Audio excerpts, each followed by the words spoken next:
Good evening and a very warm welcome to everyone for tonight's discussion on Talking Films Online. Talking Films Online, or TFO in short, is an informal coming together of academics, teachers, students, researchers, filmmakers, and cinephiles interested in cinema. More importantly, interested in talking and writing about cinema. The online group came together quite spontaneously during the pandemic and lockdown in June 2020. Dr. Geeta Vishwanath and I have been coordinating the activities of TFO since its inception with people like Sanjay Kumar, Sridhar Modugu, K. Phaniraj, Ajanta Sarkar, Tarakeshwar VB, Yagnashri, Rasha, Madhurima, and many others who joined the weekly discussions and enhance the quality of the discussion. So far, we have organized over 205 online events, which include weekly discussions on a pre-decided film, besides a few month-long film festivals and discussions. For instance, this year in January, we had a Farmers Film Festival, and in March, we had a series of discussions on Kumar Shahani's films as a way of paying tribute to him. In September, we had a Kannada Film Festival, a Kannada movie month on TFO. Sometimes personnel from the film industry, such as directors, cinematographers, actors, join our weekly discussions. Filmmakers often make their films available exclusively for TFO members to watch by generously sharing links to their films, and they have also joined the film discussion on TFO. We've had directors like Jayan Cherian, Girish Kasarvalli, Adur Gopal Krishnan, Aparna Sen, Anjali Montero and KP Jayashankar, Karan Bali, Amol Palekar, and a host of others as well. During June this year, to mark the 4th anniversary of TFO, we had organized the 4th smartphone short film competition for students between 18 to 25 years of age, and we had a grand award ceremony online, of course, where the winners of the competition were announced. We also have successfully completed the first TFO International Seminar on Indian Cinema in the Digital Era, Continuities and Discontinuities, in collaboration with FCT, which just recently concluded on September 30th and October 1st. Our aim is to get a conversation going around cinema and to get as many people involved in the process as possible. With most of our events being online, anyone and everyone interested in cinema is welcome to our forum. We have a blog called talkingfilmsonline.wordpress.com, where we encourage all kinds of writings on cinema, from that of students and general film enthusiasts to the erudite scholar. We have a YouTube channel called Talking Films Online, where you can watch some of our discussions. We're also on Facebook. TFO is a private group on Facebook, and Instagram and WhatsApp as well. Today, we will discuss the Bodo film, JWLWI, The Seed, suggested by Pompi Basumatary. Dr. Pompi Basumatary is an independent researcher. Earlier, she worked as assistant professor of English at Christ Deemed to be University, Delhi, NCR.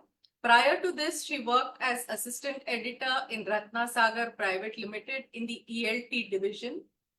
She did her MA in English Literature and PhD in English in Translation Studies from English and Foreign Languages University, Hyderabad.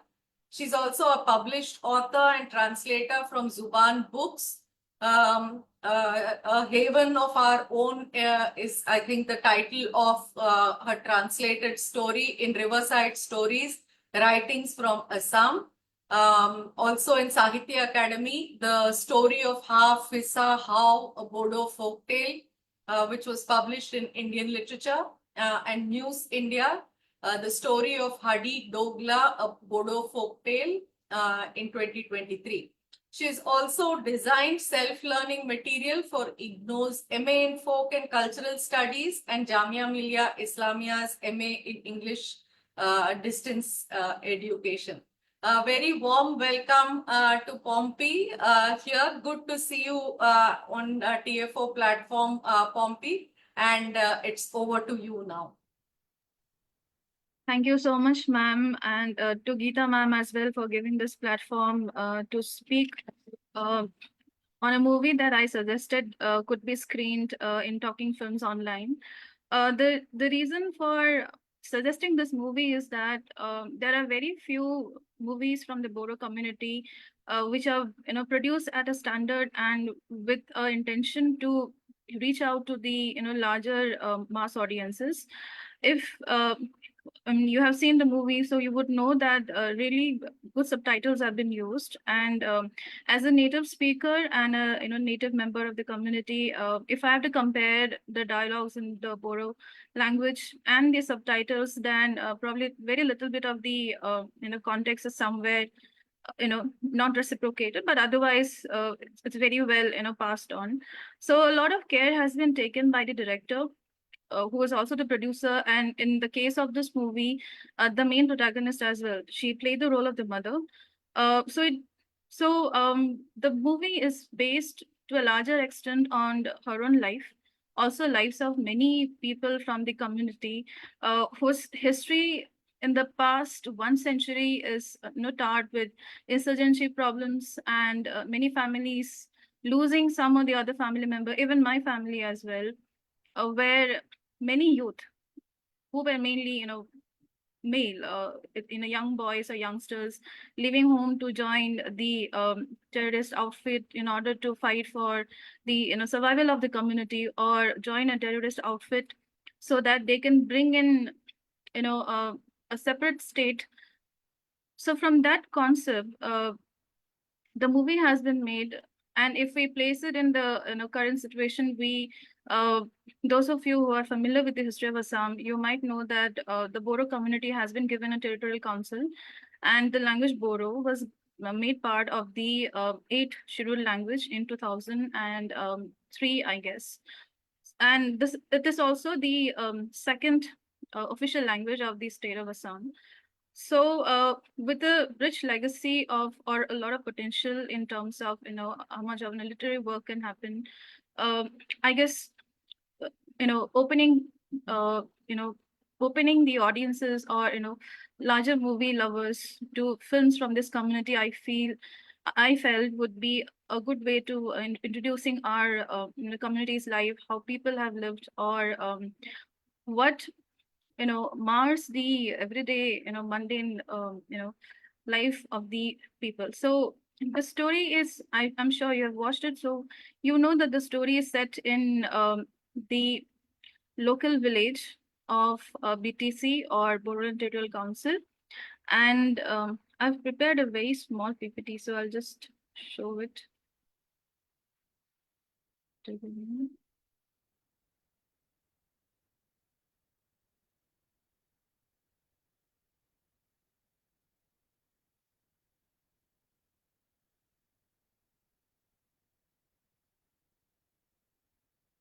Nicola ma'am, please let me know if the screen is visible.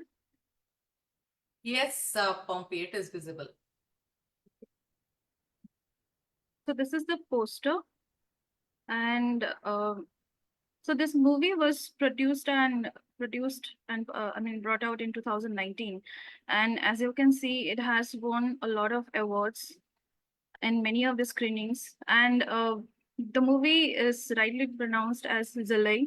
Zalai, the seed is an explanation of what Zalai means. Zalai, we usually use the word for keeping the legacy of a harvest.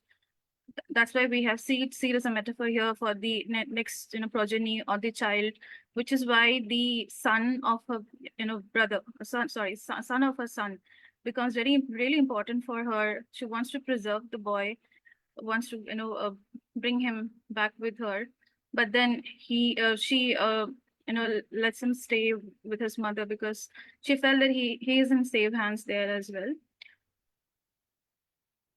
So, yes, the movie is located in Bodoland Territorial Council. The director is Rajani Basumatary.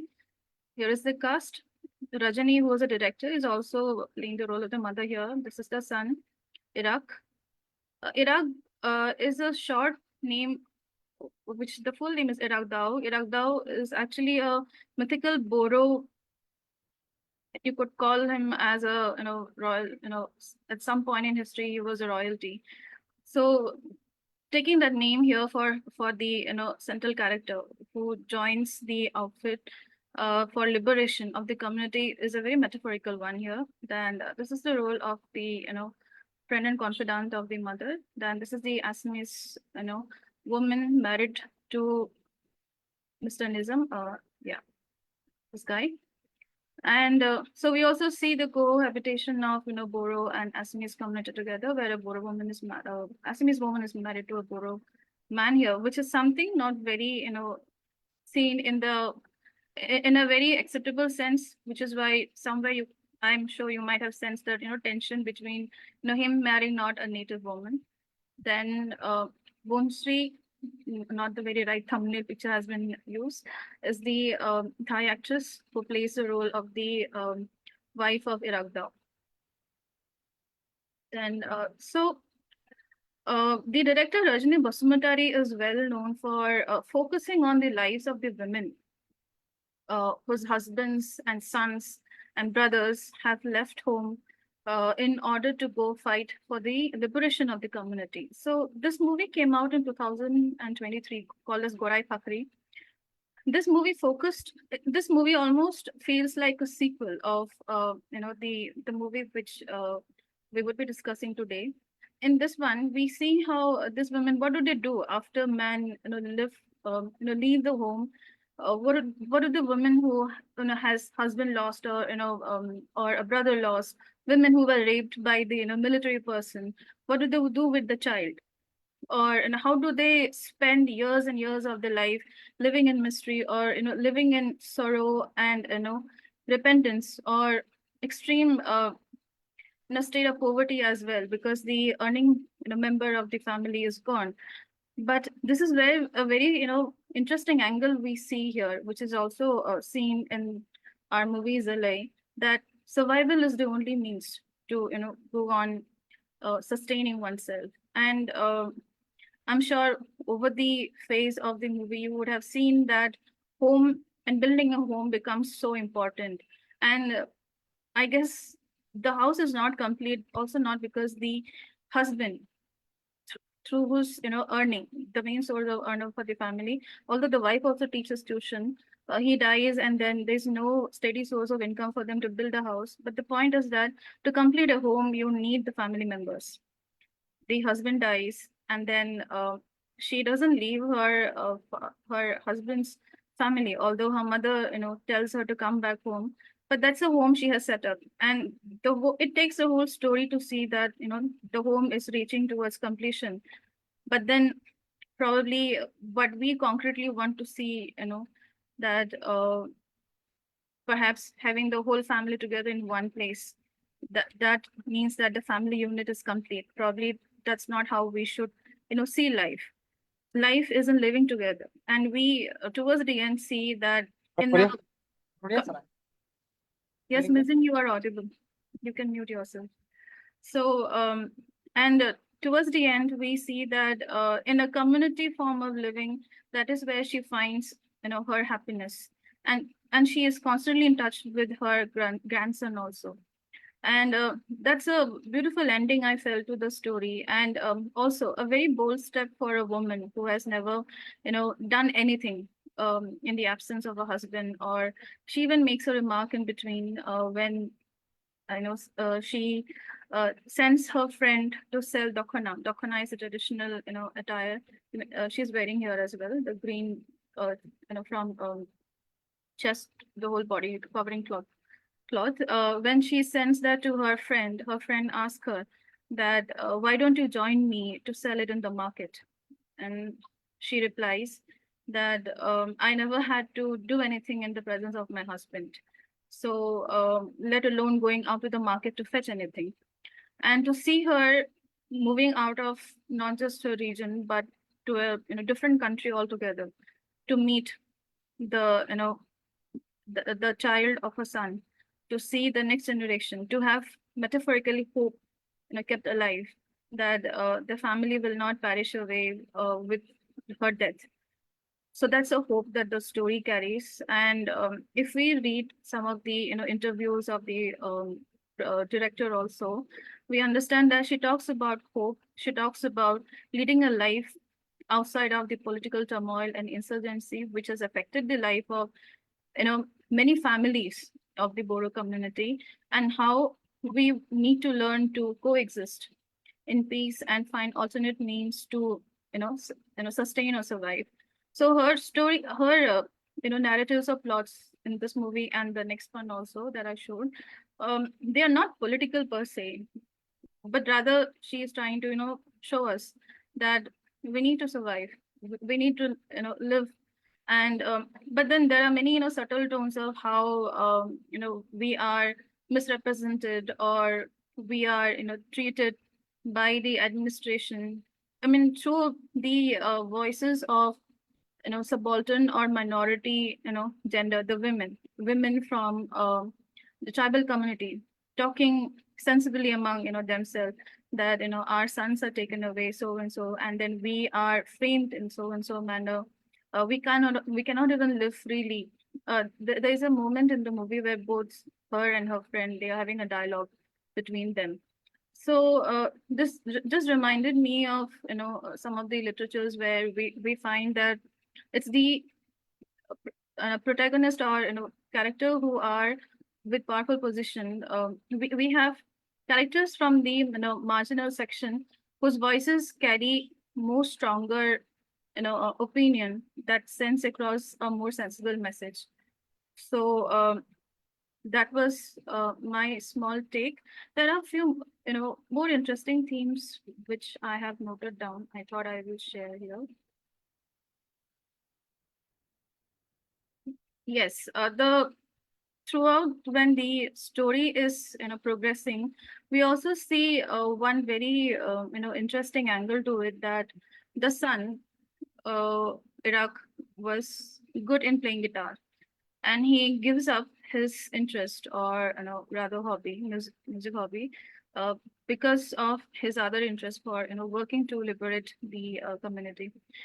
Although he doesn't live his dream, but his friends, or say juniors whom he lends his guitar, they live on to pursue their interest, and we see them bringing out music as a band. I felt that this is to show how the youth of the community are, or their futures are tarnished by the political insurgency, which doesn't enable them or give them the space to grow or invest time because of lack of peace at home.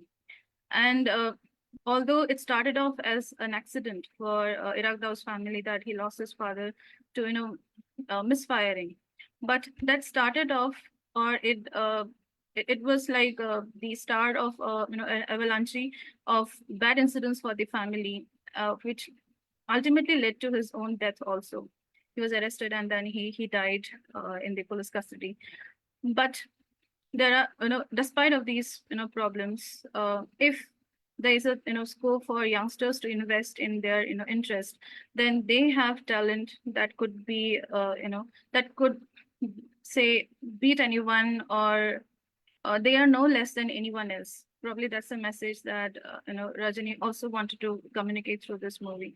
This almost reminds me of other Assamese movie called Village Rockstar by Rima Das, where we see young children who cannot afford to have electric guitar or expensive guitars and such musical instruments, but then they form a band of their own to perform, and they try to learn how to play it as well. So these are small bits and pieces of sparks of dream for children from tribal communities or communities who are affected by military insurgency frequently, and there is no rest in the house for generation after generation, where this thing gets carried away, this trauma, or this bad luck or ill fate, it gets transferred from one generation to the next, and it affects the next harvest of the family, or the next zale, the legacy of the family. Perhaps one reason why Rajini's character might have not brought back, or thought that the grandson is safe there in Thailand, is because he would be far away from all the problem that is ongoing in his father's home state. So I guess with this short introduction, I would like to open up the platform for everyone to pitch in their ideas or themes. If there is time, I'll just play the trailer again so that everyone can have a look again. Yeah, sure. There is time. You can go ahead. Okay.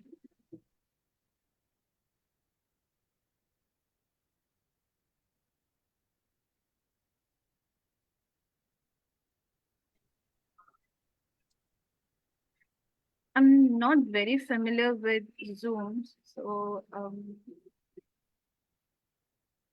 I wanted to play video through the YouTube link. Is it possible? Yes, of course. You can just go share your screen, enable audio. Okay. But the link is not opening because of the. Here, the link is here in the tab. We can see the link. I already opened it in the tab. I'll just try it here.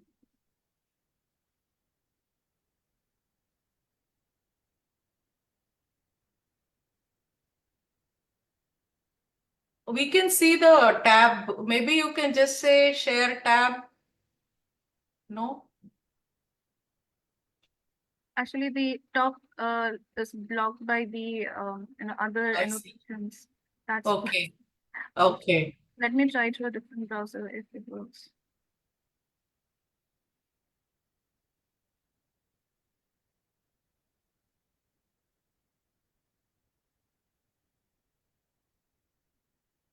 Is it visible? No. We can hear the audio, but the video is not visible. Okay. Maybe you can stop sharing once and then open that tab and share again the screen. Yeah.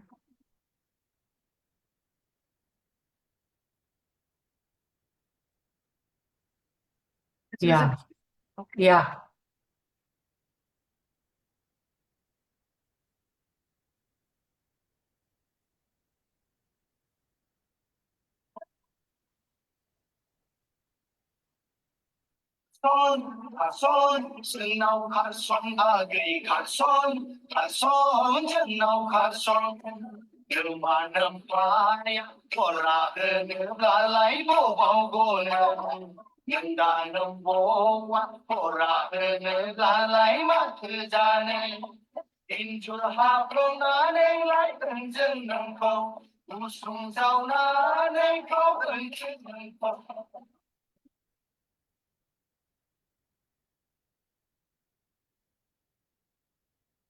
আজি দুপৰীয়া সন্ত্ৰাসবাদী সংগঠন PNL-ই ভাৰতীয় সেনাৰ এক অল্পোৎসৱ সোমাই এক বৃহৎ পৰিমাণৰ অস্ত্ৰ শস্ত্ৰ সা সৰঞ্জাম নিজৰ হাতলৈ আনে। এই ঘটনাৰ পাছত সেনাবাহিনী আৰু আৰক্ষীয়ে চহৰত সুৰক্ষা ব্যৱস্থা भारतनि संबिजिदा जोंखौ रैखाथि होनो मानोथो फेलें जाखो होनबालाय जोंनि हारिखौ गुबुन गुबुन हारिफ्रा मिथिस'हायै समनिफ्राय बिसोरखौबो नासय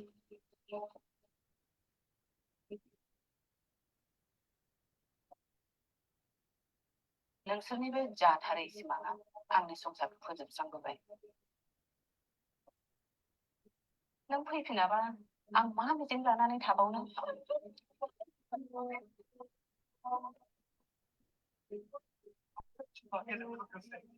एक ना एक दिन तो हमारे हत्थे चढ़ ही जाएगा।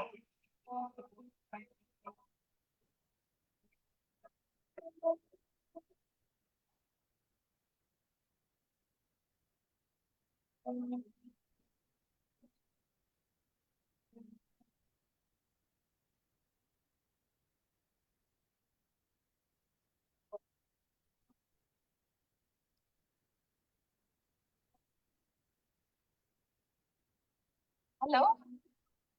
You are Bunsri? Yes. Please come to India. I want to see you. Hello? Bunsri? Hello? That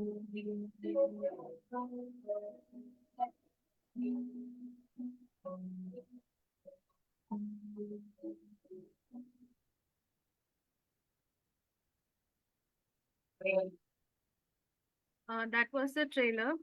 I'm coming back to the beginning of the video because this song that we just saw you being played, this is from the Bihu, which Bodo celebrate with the name of Baisago, and as typical of local traditions from olden times, so people of any age group would form in a group and they would dance and visit every household in the village, and they would be collecting in either rice grain or say money donation, or they would be offered rice beer or have tea maybe if the host is very willing to, and they would be inviting the host also to join them, to dance and go, visit another family. So that way, the whole, village has a community celebration for the Bihu. I think this is one from the spring season.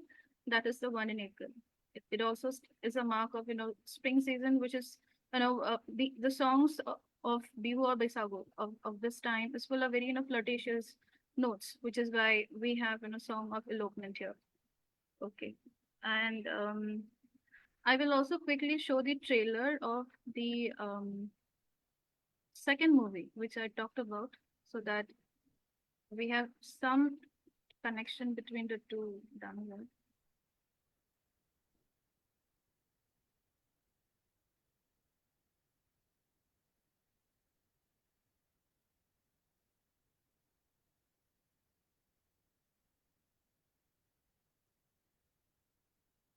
Ayo, hey, ma.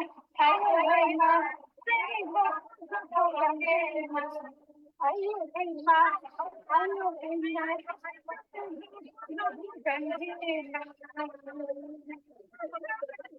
Panik kami ba? Ba't mo mga struggle na ba di habro mo nang nagatang na nanon di? नोंखौ गामिसिम दोनहैनो फैनोसै नामा आं? Don't be silly. आंखौ गामिसिम दोनहैनोनो बेंगलरनिफ्राय फैलायनोसै आरो नोङो? जोङो सारा जिउ मैगं खानाय, दुब्लियाव हाबा मावनाय, ना गुरनाय, सम सम बेफोरबायदि मिनिग्लाबनायखौथ' खालामगासिनो। आङो बेखौनो बुंलाङो, गाव बर' हारिनि उदांस्रिनि थाखाय दावहा नांनो ओंखारलांदों होनना। बोहैथि आदाया आफादाव हाबनायाव नोंनि कनसेन्ट गैयामोन। सिङावनो था नोङो। ओंखारनो होआ आं नोंखौ दिनै। हाया मोनथारबाय आं। आं सानो मालती आयं बायदि रोजा रोजा आइजोफोर दं, जायफोरनि रावा नाख्रेबजानानै दं। समाजाव आइजोफोरा हौवाफोरजों समान मोनथाय गैयैखायनो बे हालोद।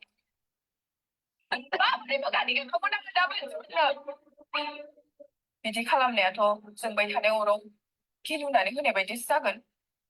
बे गथ'आसो मुजुजागोन, मिनिजागोन, एदावजागोन। आंनि जिउनि बै मोनसे आयदाखौ आं जेब्लायबो बावनो नाजाबोगासिनो आयं।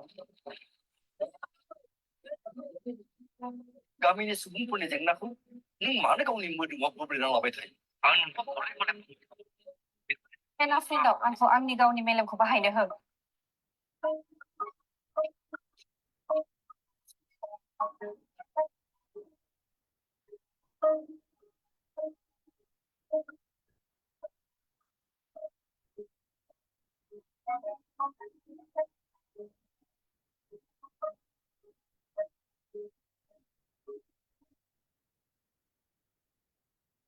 This movie was released last year, and I, along with Missing Sa, I think he's here. We had the opportunity of seeing it filmed, screened in Delhi, and we had very brief discussion with the director. And I saw the first movie in the International Film Festival in Guwahati last year, and it was a wonderful experience seeing it on screen. I mean, hearing about insurgency and family losing someone or the other, or having had family members who were part of the militant at some point, seeing this very personal narratives being produced on screen was something which is very personal. So with this, I would invite the audiences to share their opinion or views or any questions they had after watching the movie. Thank you.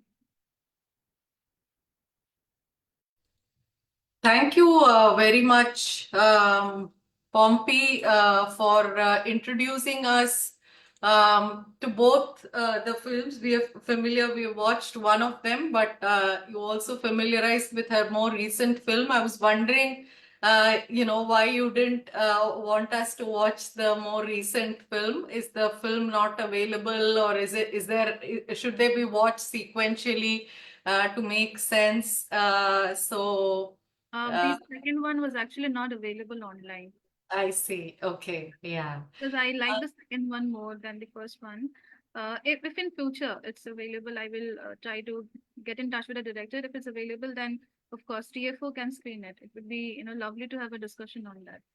Yeah. With Rajni, if possible, with you, Rajni, and anyone else from the film team, it would be most wonderful. But thanks, Pompi, for giving us an overview of the film that we just watched. Zalai, I think, is how you pronounced it. I was trying to follow your pronunciation. Zalai. Zalai. Zalai. Yeah. Okay, yeah, difficult the sound that is not, yeah, natural to my pronunciation. I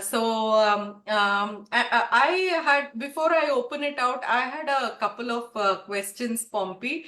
The film was, as you said, there are so few Bodo films, and when you suggested that we watch a Bodo film of your choice, the first question that came to my mind is, where are these films being shot? Is it is it being shot in Assam, or where does the post-production work happen? So what do they depend on the Assamese film industry, or whatever there is of that industry, to make these films? So I had all those questions, because it doesn't seem like there are too many films in Bodo language that get made, isn't it? So how does that happen? That was one of my questions. The second question is this Thailand, this going to Thailand to mobilize, I think. That's why he is there, right? Uh, Actually, a lot of the Bodo insurgents who left home or left Assam, and so they took shelter in Thailand as well. I Thailand see. and in China and Bangladesh also. So that is why Hmm. Thailand was chosen. And in fact, there has been many such news that came that Bodo leaders who went and stayed over in Thailand for years and years, relying on donation money or charity money from the community members in order to fight for the liberation and all that. So this Mm-hmm. is this is from real experience. Mm-hmm. Yeah, so I was unfamiliar with that context, so I thought I'll ask you about that. What about the making of this film? Ma'am, And who funds, for instance, who produces this film? Any idea about some of these aspects? Rajani Basumatary actually produces on her own. Her and her husband, Jay and Vishwanathan, they have both together funded these two movies. So Rajani's work, I feel, is very personal to her, and she mostly sends her movies for film festivals for release. In fact, Zalai also had an international release, and the next one also, which is why I got to see it only in such screenings. Oh, I'm very sorry, I made a mistake.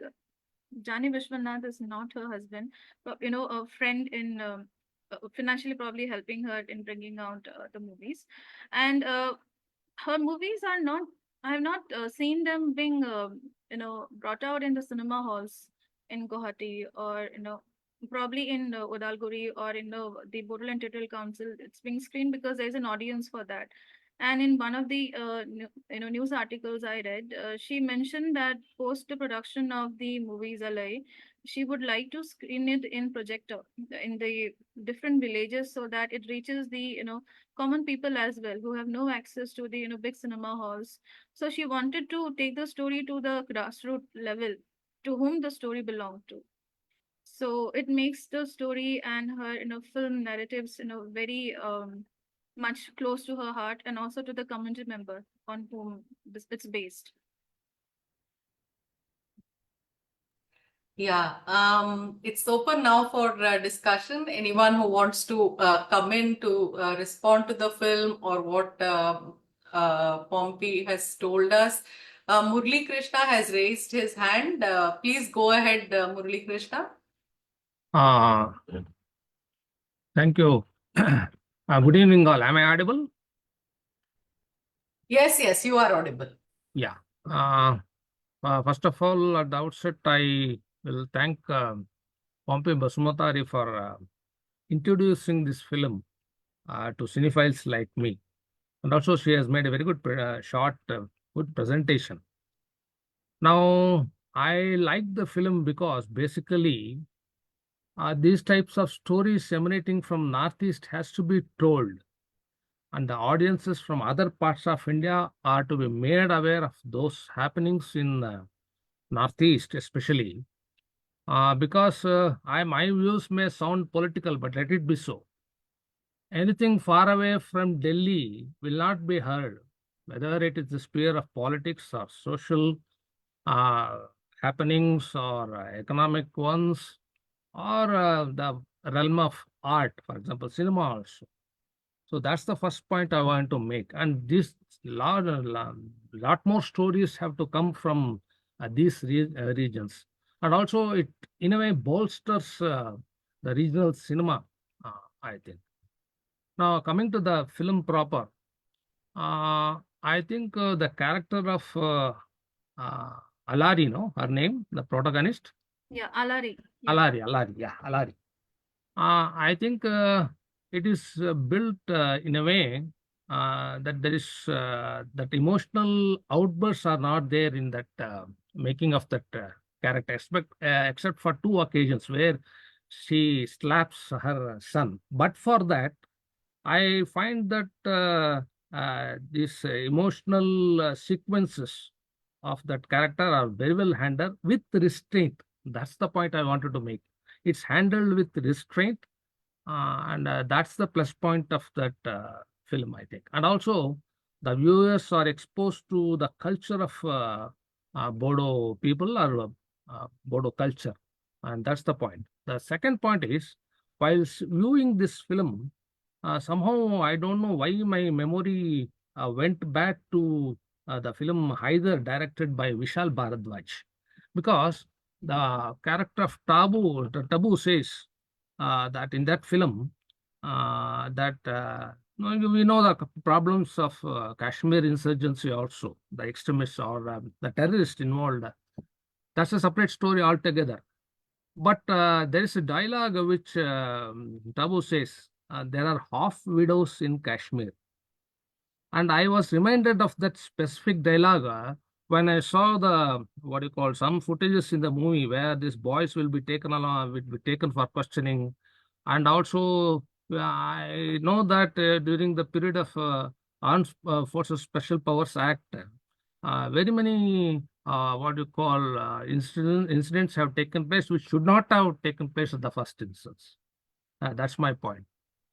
And these things came to my mind when I saw this film. And also I was reminded of one more film. I think if it's a German film. It's titled My Beautiful Country. It was directed by I think Michael Kessel. I see Michael Kessel, I think.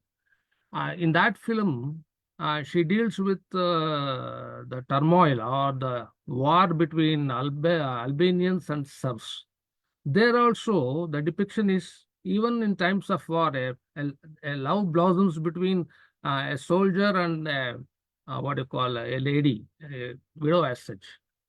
So this, why it reminded me was, as you rightly put it, life goes on despite all these turmoils, even with all these insurgencies or the repressive measures which the state unleashes in the name of containing these insurgencies.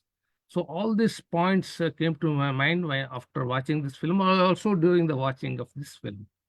So thanks again for introducing this film. and also convey my thanks to the director of the film, if possible. So my name is Murali Krishna from Bangalore. Thank you. Thank you so much, Murli Krishnan.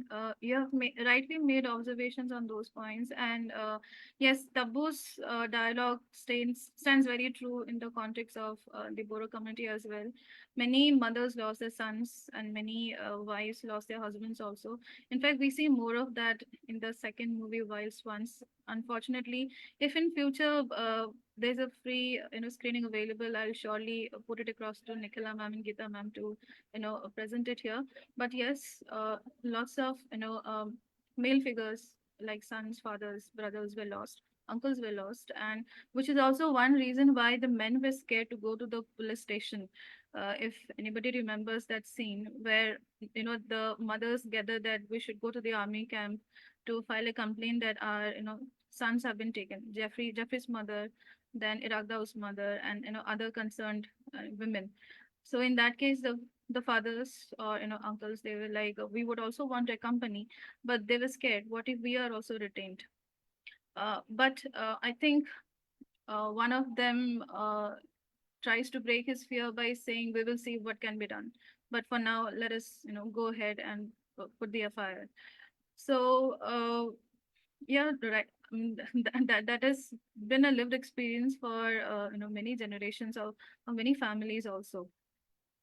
And regarding representation of the community, very minute detail has been put in by Rajini, also because she shot them in the local, place like Udalguri or such districts which were highly affected by the insurgency. If you remember, Jeffrey is a Christian name, so we have Boro community members who have been converted also. So it's a very mixed representation which has been done, which is very rightly there. And presence of nature, like chirping of birds, various birds, and certain vegetables which are very close to our cuisine is also presented here.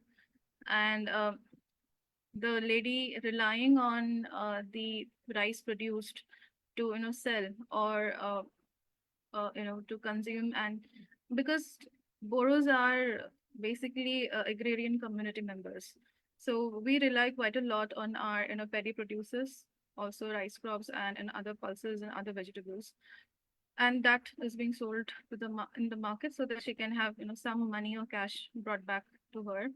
So she has to rely on these kind of small scale industry in order to sustain herself after her husband passes away. Then she is left alone on her own. Then her mother-in-law. Then after her passing as well, and I guess she had to stay emotionally very strong in order to go on living just for her own sake alone. And now when she gets to know that her son actually had a family that he created in Thailand, which is where a sense of hope, a strong belief that there is a promise for a better tomorrow comes to her mind. And yeah, Missing Sa's question: why is the film so obsessive about progeny, seed, or Zalai? Do you think sufficient focus has been allowed on social mobility, the underlying socio-economic conditions of the community? I think the obsession with the Zalai or the seed or progeny I just explained. About the socio-economic condition of the community, I think she did not focus on that side, maybe because the insurgency itself, uh, you know, brutally, disrupted the day-to-day life of the community so much that there was no possibility for large industries or large-scale economic development to happen in the community, because most often the male members of the community are taken away. Women who are mostly reliant on the men, they uh, like we see in the case of a protagonist also, she's scared to step outside and go work, and only very few women are entrepreneurs like her friend was. So probably to show that the woman not only steps outside but At the same time, she takes the courage to think for her own self.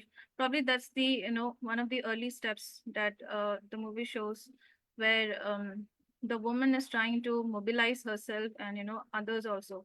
If you pay attention, we don't see many men characters in the story. And even later part, towards the end also, it's through a community gathering with the women, members, that they together try to mobilize themselves, go ahead. But the way we understand modern development through, socioeconomic point of view, we don't see that from the modern perspective as such. But then we need to understand everything at a very, relative sense, or contextually understand where the community was, where the community members, where, and from there where they are trying to, head in the future. I hope I've answered your question, Ms. Sir, or probably you can give us more insight if you have, something more to add to it. Yeah, please go ahead. Do you want to come in and comment, Mizinska? Mizinsa? Ms. Sir is actually a good friend of mine. I see. Also from the community. So, and he is himself from Udalguri. So I asked I him to see. join us in the discussion because Okay. he would have more, insights to give. And I forgot to mention it, but he was also indirectly part of the second movie, which I showed a trailer of. Okay, Oh. that's interesting. Can Well, I come in? Pompi, Oh, sorry. okay. Well, Yeah, actually, please go ahead. Please go ahead.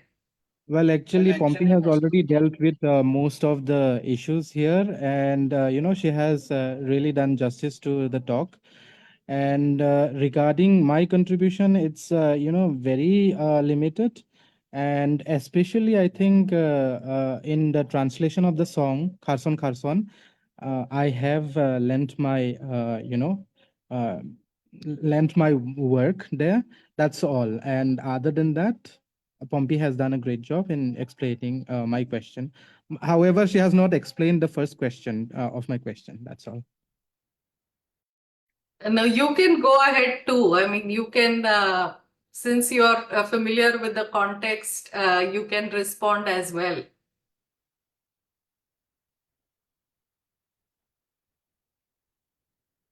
That's all right.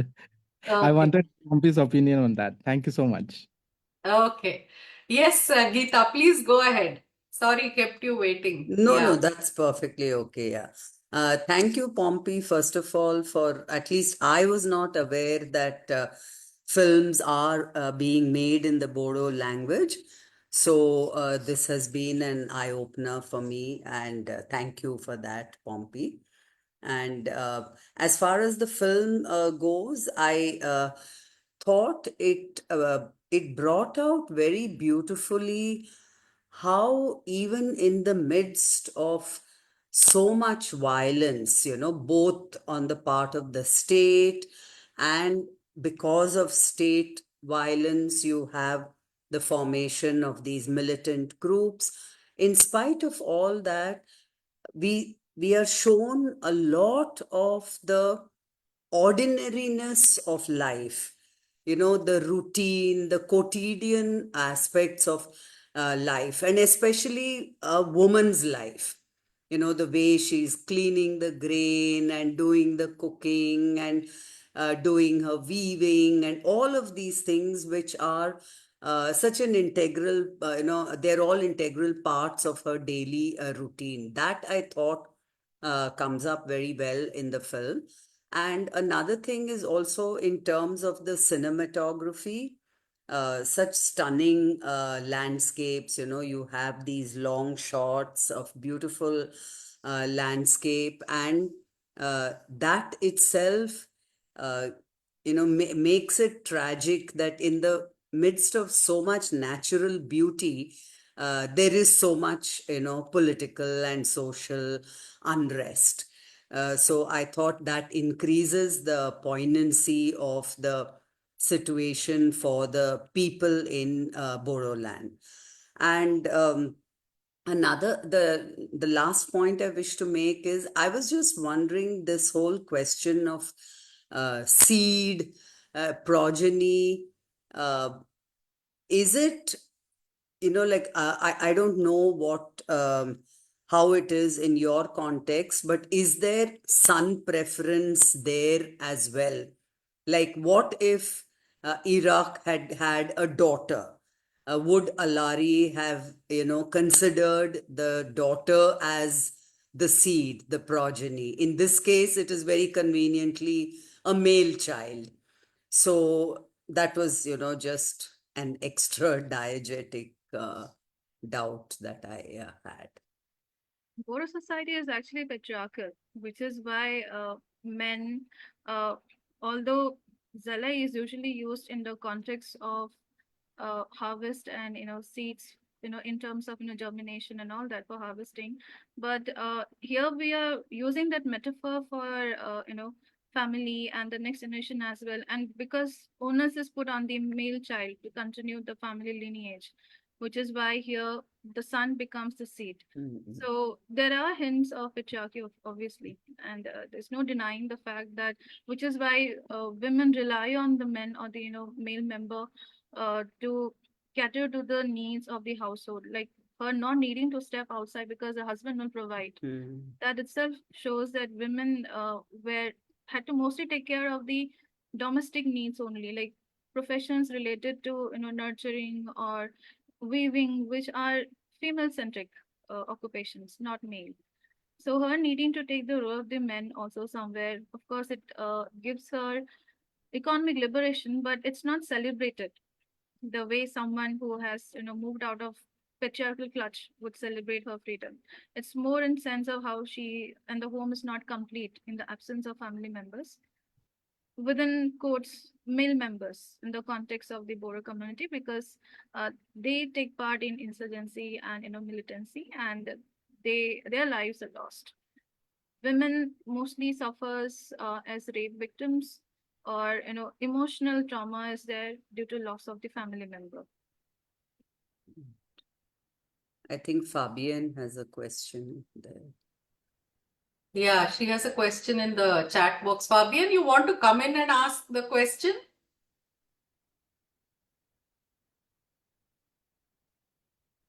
I Can think you hear me? Can you Yes, hear yes, me? yes, yes. Please Yeah. go ahead. Yeah, it's a very nice film. Thank you so much. And I think it's a reality that it's like it's quite difficult to speak of this reality in India because this film is highly political. And but you treat it with a lot of it is treated with a lot of intelligence. I know Assam. I've been in Shillong, invited in the university there, and I met the Kasi people and was introduced to Kasi culture. And I was wondering if I have like a question more related to anthropology, and I wanted to know if it's a matriarchal organization of society, in the Bodo society, and how many people are there in Assam, and how did you manage to shoot this film? Was it accepted by easily accepted? I mean, I have many question related to the how did you organize the shooting? Fabian, I think the director would have been the best person to answer your later part related to production. As far as my knowledge goes, Rajni is based in Mumbai, so she would come here mostly to work with the film production, and I guess she would go back to Mumbai and finish the work. Probably that might be the a practice that she has, but most often she takes in cast and working members from the community or from Assam. Also, because maybe if you see the list of the names, most of the production members are from Assam. Uh, Probably that is also to give employment to the youth from the community, or local community members also. And Bodo is not a matriarchal society. Although tribal women, we have our so-called freedom, which is, or independence, which is different from other communities. But we have underlying patriarchy running in our system. Also, maybe because we have lived close to other, cultures and community who are highly patriarchal in nature, which is why some of that, practice must have rubbed into our community also. Like, for example, it's not surprising to see tribal women to, sell or be a vendor, go outside and, sell in the open market. But doesn't mean that she would not be abused by a husband at home. Uh, Obviously not, we cannot guarantee that. Or a man who is, spending the money of his wife in just drinking, buying liquor and not doing any job, that's also a likely scenario. So having women who are, more open to, working or being independent in terms of being, going outside and doing, any job like say other men, doesn't really guarantee that we have, very gender equal society, although we are relatively little more free than women from other communities that I can speak of. And Mm-hmm. among the Khasis, they have a system where I guess the youngest daughter gets the property of the family, I think, and her husband has to Yes. come and stay, right? Yeah. We do not have that practice. After marriage, women go and stay or live with The her. men don't have rights like women in the No, Kasi society. So uh, it's different in this different. society. Yeah. Very okay. And Bodo community is found in Assam, then parts of West Bengal, and in Nepal also, and some population in Bangladesh as well. Because in olden times, until we were occupied by the British, parts of these, regions were uh, either controlled by the, royalties or, the princely, colonies that we had um, for the pre-colonial period.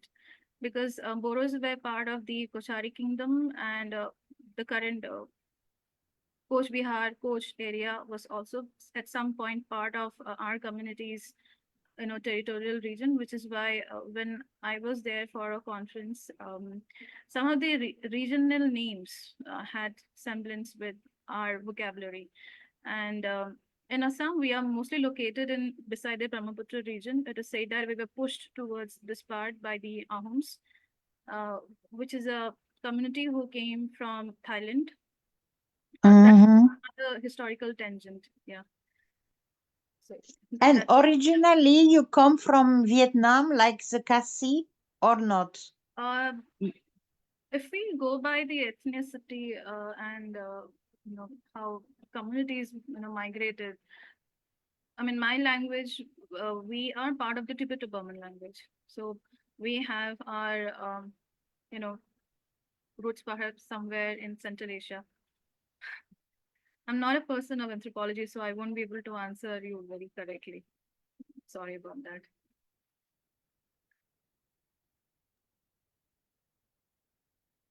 Am I audible? Yes, Pompi, you are. Yeah. Any other questions, any other points? Anyone wants to come in at this point? Professor Nicola, I want to make two quick observations. Sorry. Sure, please go ahead. One thing is, while watching this film, I also remember the Kashmir issue. So let me hit the nail on its head.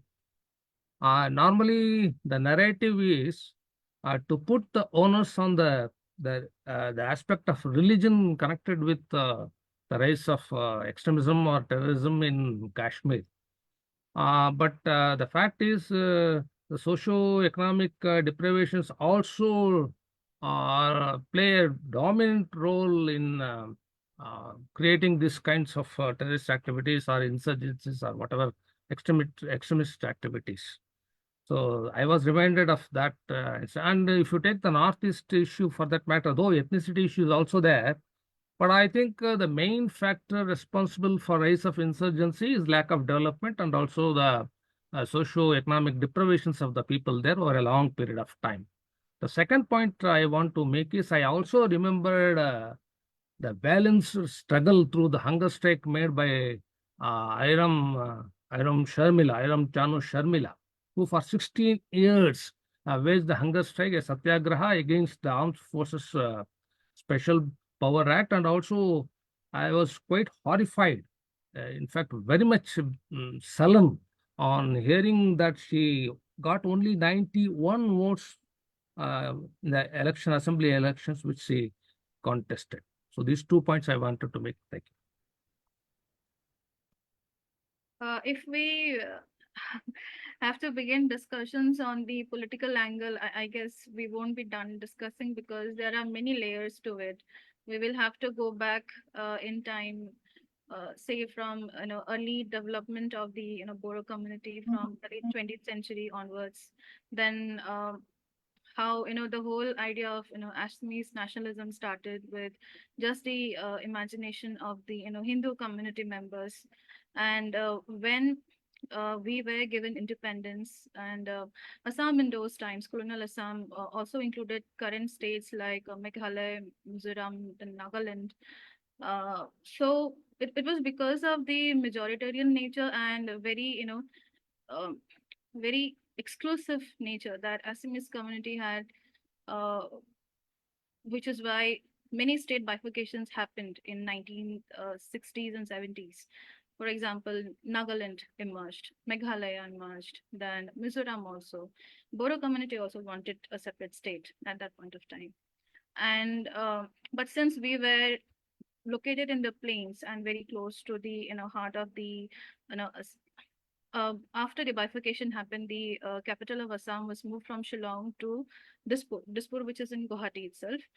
And so, since Boros live very close, and giving us a separate statehood would have, they probably Assamese, or in those times politically, they might have felt that it would only trigger other communities also to ask for more separate state, and that is one big contestation, which is why our although many of our previous generation members, they died or became martyred for the cause of Boro separate statehood.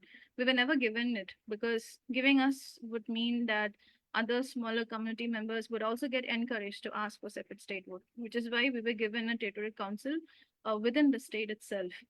And very closely related to the question of this community building is also the context that Boros in the early 20th century, unlike what many would believe today, were actually little at par with the Assamese group in the early 20th century, because I came across many documents later on that we even had representation before the Simon Commission.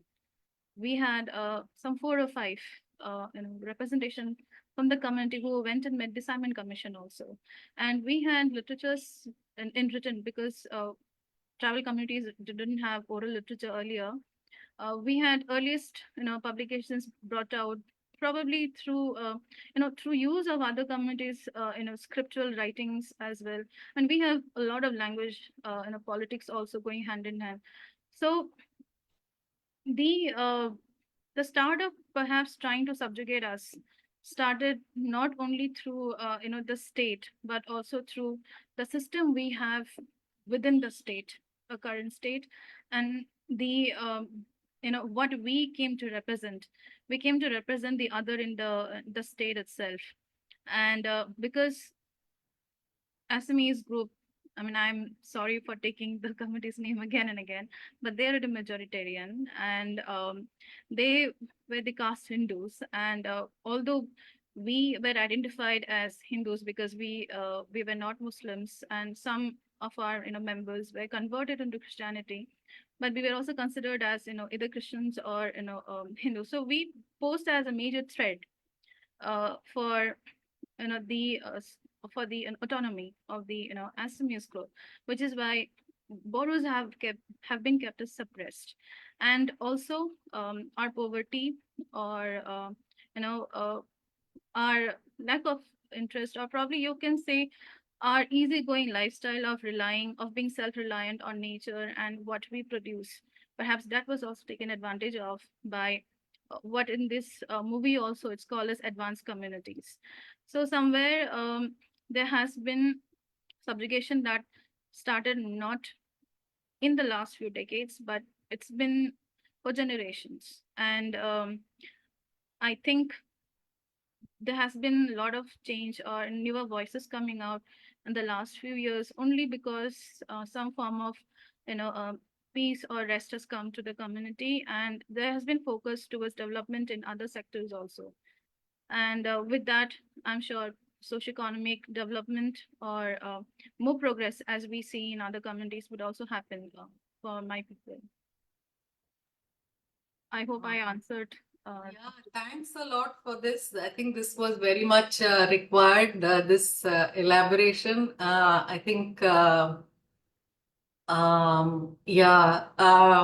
Fabian asked if the community has Tibetan ancestors.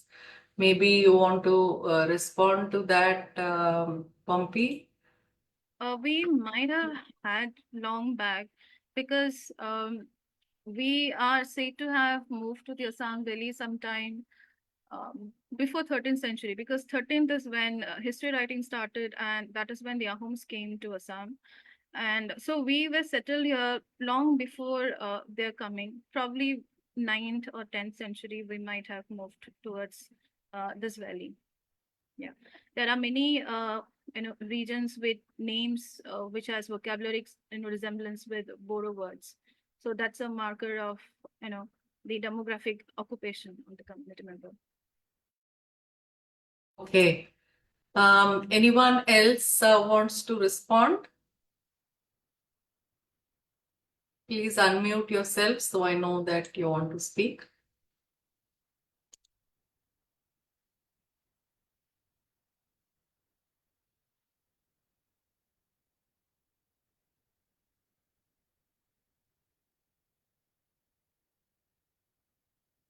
Sanjay? Yeah, please go ahead. Yeah, please go ahead. Just one small query about the song. So I was a bit amused when this, they appear dancing and singing "Elope with Me." So how does it happen? How often does it happen? That marriage happens with elopement of the boy or the girl. So, yeah, I mean, arranged marriage, is it a norm completely established, or there are marriages like that? Both can happen. In fact, my parents had court marriage. So elopement was not looked down upon unless most often youths took the very, what should I say?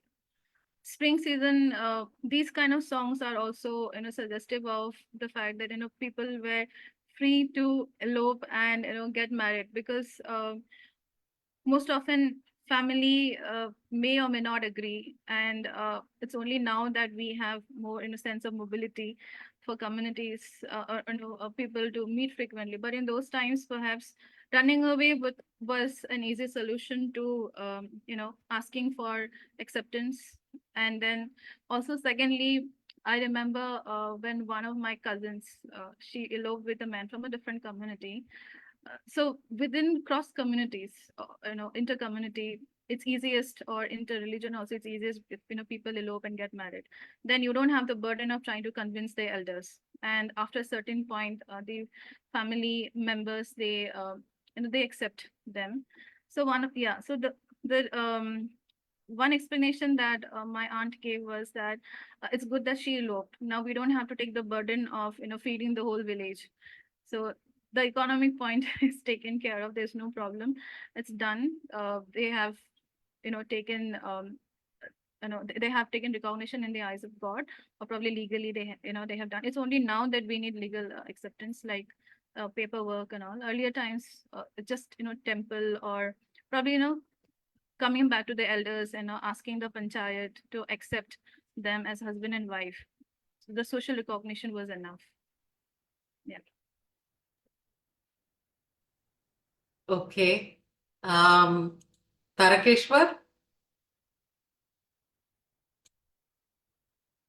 I have nothing much to say about the film, but generally the curiosity about the Northeast.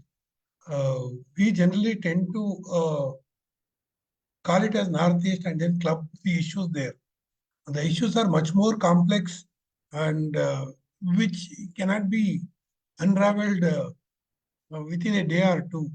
Uh, even if you go on discussing it, just to put it in a nutshell, there are movements which are demanding more autonomy from the states because they are tribal communities, like the Bodo Autonomous Council. So there are many other tribes which are demanding that kind of an autonomous council status. There are communities which are demanding the state status. And there are communities which would like to move away from India itself. So, and within the community too, there are groups which are pulling in these directions. So it is not that a single community's aspirations and struggle is just one. It's much more complex there. And even our notion of tribes is much has to be nuanced. There are castes within tribes, and some tribes have become caste, and there are tribes which have gotras, and crossing those gotras is highly impossible within the community, but they allow you to cross the community boundaries, but not the gotra lines. So in that sense, the situation there and the communities and their culture, context is so diverse, it cannot be captured in uh, easily. Even the people from that region will also find it difficult to grapple with it. So that's what I would like to say. And there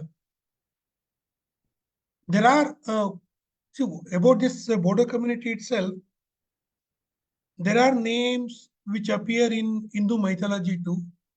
And there are arguments that it is a migrated community.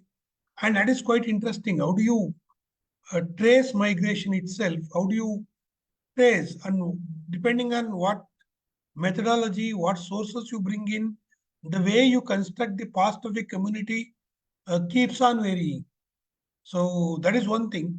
And coming back to the, I think the first question which was actually put in the message, and then he spoke, but he didn't reiterate the question, only saying that it was not answered. That is quite interesting. The issue of mobility of the community members. See, the director herself has moved to Bombay, and then that mobility enables her to talk about what is happening in to this community there. So in that sense, but within the filmic text, there is a chance now because her husband, on whom she was dependent, who was the breadwinner, is no more. She can now be independent. She can now, instead of simply preparing the clothes, she could also go to market and sell it. But she doesn't want to do it. That's quite interesting. While the other woman is capable of going to market and doing it. See, this is within the patriarchy. When you lose the support of the man, you become more independent economically, and you come out more strong. Somehow this mobility is not there. And in fact, the tension within the narrative is also between the old generation and the new generation. The mother wants the son to go and study for competitive exams and get into some kind of government job, while the son is not so interested in pursuing that path. Though he agrees to do that, but the turn of events is so that uh, he is pushed into a revolutionary, quote unquote, revolutionary line.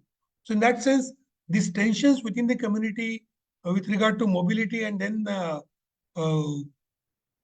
non-mobility are uh, willing to cling on to certain what you think as values of the society, community, and then being with the community is also there. The tension is, I think, quite visible as an undercurrent within the narrative. Thank you. Okay. Thank you, Tarkeshwar. Pompi, any response? I agree to what Sir has said, and I want to add few more.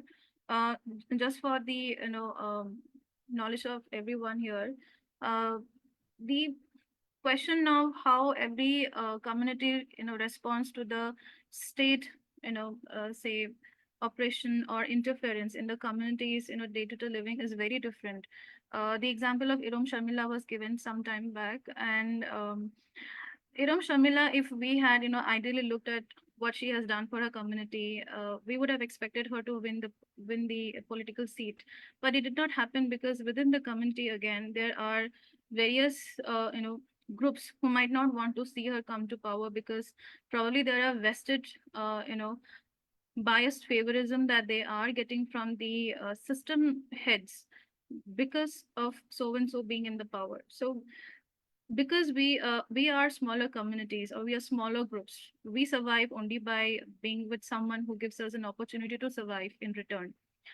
So it also somewhere becomes a question of getting the opportunity to survive in order for the community to keep living or surviving.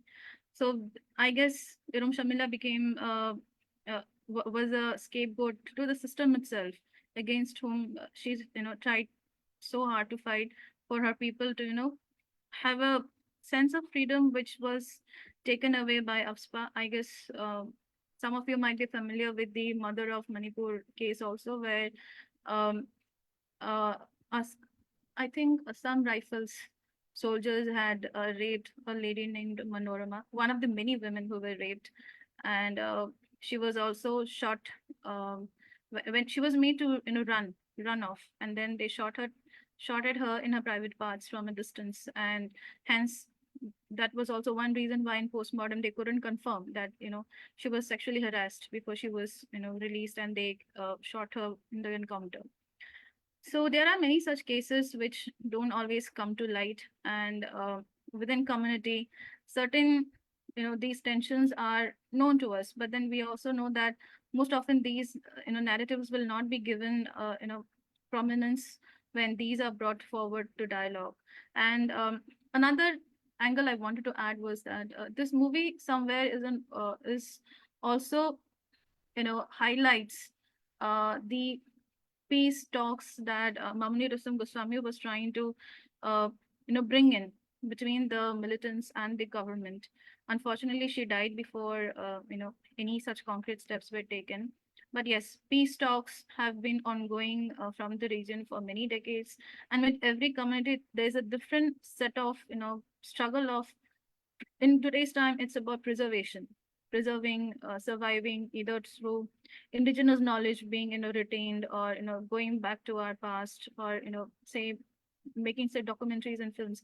There are more such awareness going on these times, which is why something like this coming from the Bodo community, who have the largest population among the tribals in the in our state, and probably the northeast also.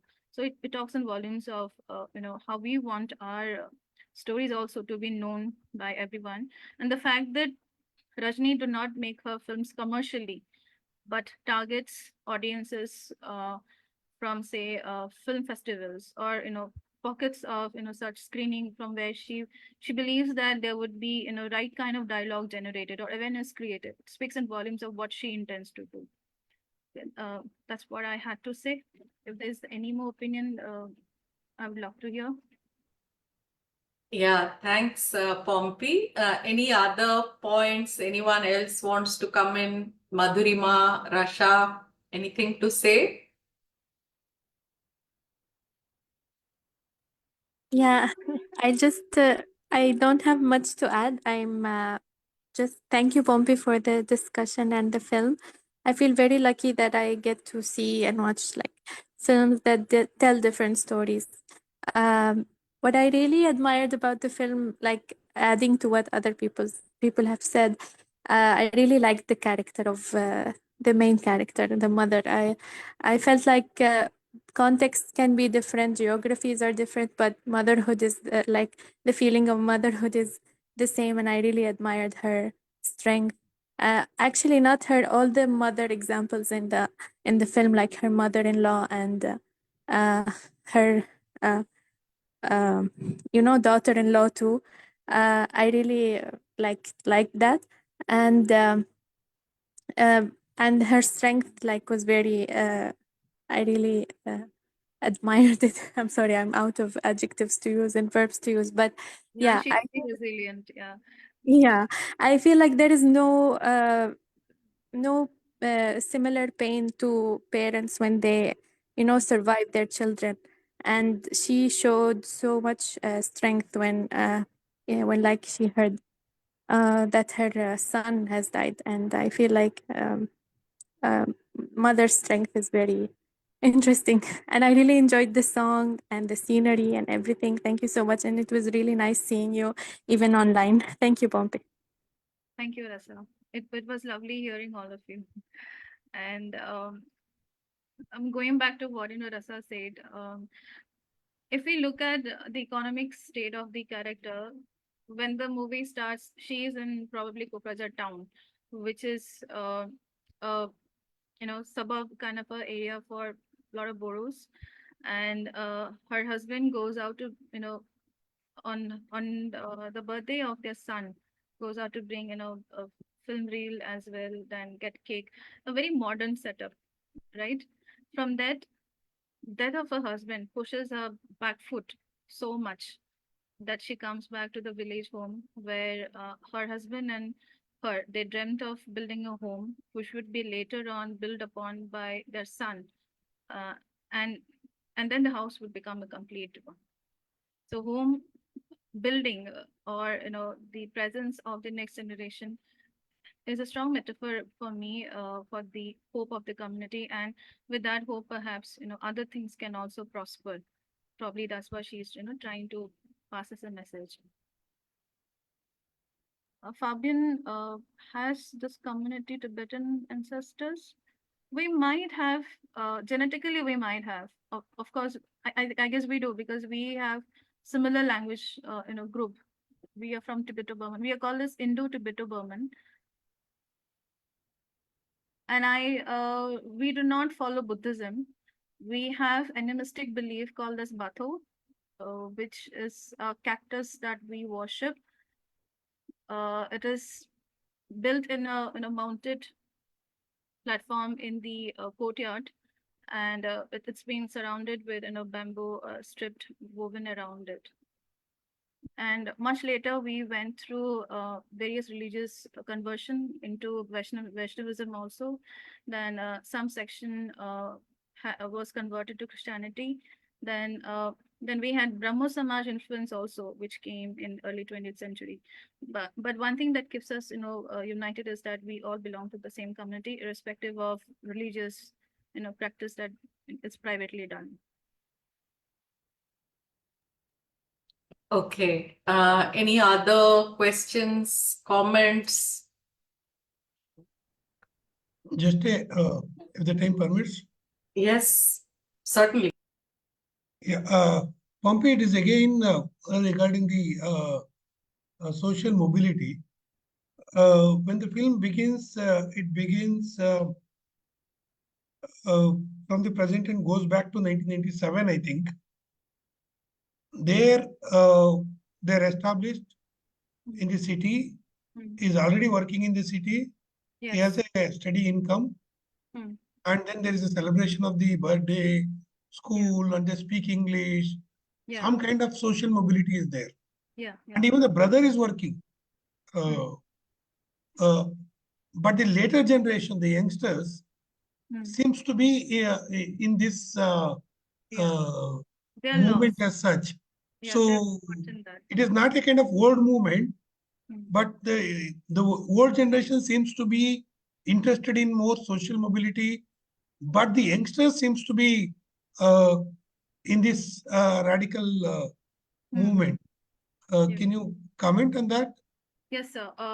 It reminded me of the scene where the husband tries to persuade his friend, why do you read communism or Marxism books, and why do you talk about radical movements? And because after so much of difficulty, we have reached a status of being stable. That's a remark he makes, and ironically, he falls a prey to the same system through a misconduct or an accident, and the same system do not recognize that killing and compensates for his death. And very interestingly, Rajini's character, the wife, says that I know that I'm not going to get justice, and she doesn't even turn up to the court. It's very interesting, an angle I found, that her husband showed reliance on the system. At the same time, wife, who was mostly quiet when the conversation between the two friends, two men speaking, she is quiet and she rather holds on to the boy. She takes a step back. She doesn't voice herself out. That's also probably a mark where we feel that only men can have intellectual conversations, women cannot.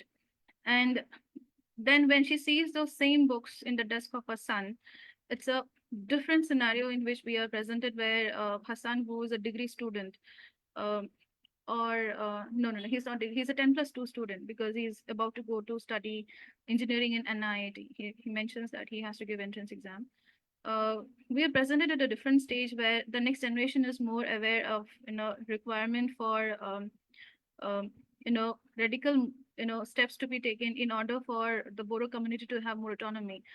Now, if you look at the timeline, then in the 2000 mid 2000, we were given scheduled language status when the 8th scheduled language was brought out, and then sometime in the 2010, in that we were given territorial council. Probably all these unrest and mass you know you know engagement of the youth in trying to revolutionize or have some more autonomous given to us uh, in order to safeguard the community, in order to preserve, in order also for more development happening among us, that such a step finally came in our favor. Okay. Any other questions? Madhurima, yes, go ahead. Just no question. Pompi has already answered it. When I was watching the film, I have never watched a Bodo film earlier. So my initial question was, who was the intended audience of the film and where were these films being screened? Which you have answered that it is not being screened in the mainstream Assamese theaters. Rather it is screened at specific spaces. What you said within the Bodo Territory Council. Am I audible? Yes, you are audible, Madhurima. I think since I stayed away from Assam for a very long time, so I myself saw the movie only in the international film festival that happened in Guwahati, and I think it was released very limited in most of the districts, but in areas where there are more Bodo population, it was screened in the theaters also, I think. And she said in an interview that she would be screening them in through projector in villages also. Now, I don't know if that happened or not, because this is, it's a pre-COVID movie. Probably it may or may not have taken place later, but that's a statement she had made. But in such screenings, if it happened, then the subtitles should always be there, or is it screened without subtitles also?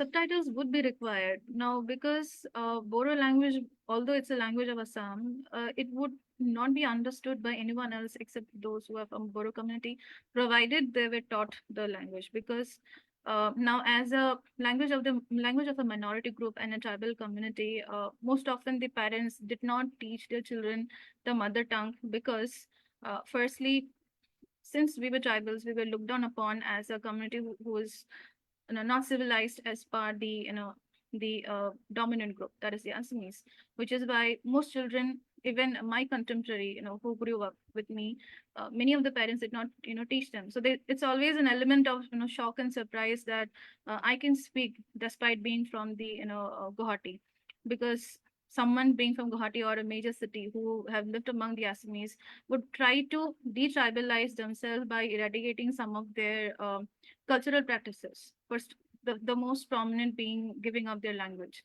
So this is why this movie required the subtitle, so that it was addressed to everybody. And through English, of course, it had a global audience. That was one, probably one political act, according to me, bringing this narrative not just for the people alone, but for the global audience. Another important aspect of the film I liked was how this idea of home is being traced with respect to the particular community, and how the idea of home as we conceive it as mainstream communities and for them how it is different. Like here, home is very unstable and kind of a dangerous space where they don't really want to return to Yeah. in many of the contexts. Yeah. Thank you, Pompi, for the discussion.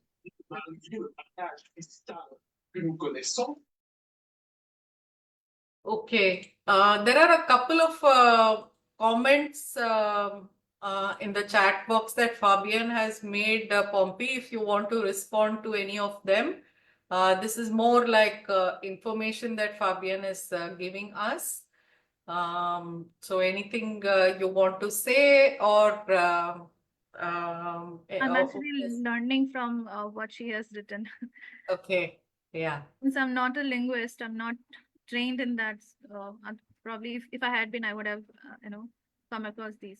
Thank you for sharing them. I'll note them down.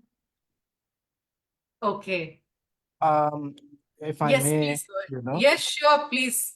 I was reluctant to speak because, near my place where I stay at the moment, I'm in Delhi at the moment. So we have Dashera going on. So, there is a loud music which is going on. So because of which I was reluctant to speak. Is it disturbing when I speak? Can you hear it in the background? You're perfectly audible. There is no background that your microphone is picking up. Okay, so regarding the screening of the film, JWLWI actually push the boundaries in terms of how it was shown even to the local community. For example, Pompi mentioned about projectors. Even Rajni also mentioned about projectors. She actually did a very smart move by taking the film to the masses. For example, during the puja festivals around this time, so what happens is there are local screenings of music videos or films or like that. So in villages, certain strategic spaces in the villages, she actually made contacts with the local people, local groups out there, and then screened this very moving story of the community, and people actually loved and accepted the film in such a way. So and one question which was also asked, I think, in this particular platform here, that how was it funded? So it was crowdsourced, actually, the fund. So I think that also made it imperative for the director to show to the masses one point. So another is, I don't know whether she made any business out of it. Business in the sense of like a little bit of income out of it. That will be up to the director to say regarding that. And regarding Alari's class background, I feel that she is more kind of a middle class, because when you see the tone in which her parents speak when it is found that her husband is dead, then they say that where will you go now? In the town, you will not be able to survive alone. So she has to go back home. And when she Not goes, finish her degree. She did not pass a degree also. yes. So what I'm saying is, it doesn't. See, generally it is we accept the fact, we generally accept the fact that educated people are coming from rich backgrounds. No, I mean, even in middle class families, women generally will have limited capabilities or expectations of education. So I feel that she was not allowed further education because of societal pressures also. one of the fact. Then another thing is she goes back home after her husband is dead, and she does not herself work in the field. So how does she work then? She uses the, what do you call, the sharecropper to work for her in the field. So that's how, to a certain extent, we can identify that she may be a middle class too. Also, she, no doubt, she is not, stopped from, being an active earning member of the family after her husband's death. However, if we see the other classes, working classes in the Bodo population, they are allowed in the markets, similar as how the women in Manipur are. So these are the quick points which I wanted to make.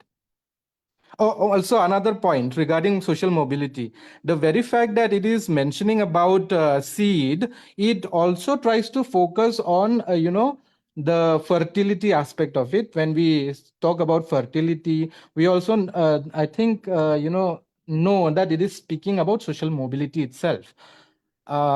So, yeah. Yeah, thank you. Thanks for all those additional information, comments, and clarifications.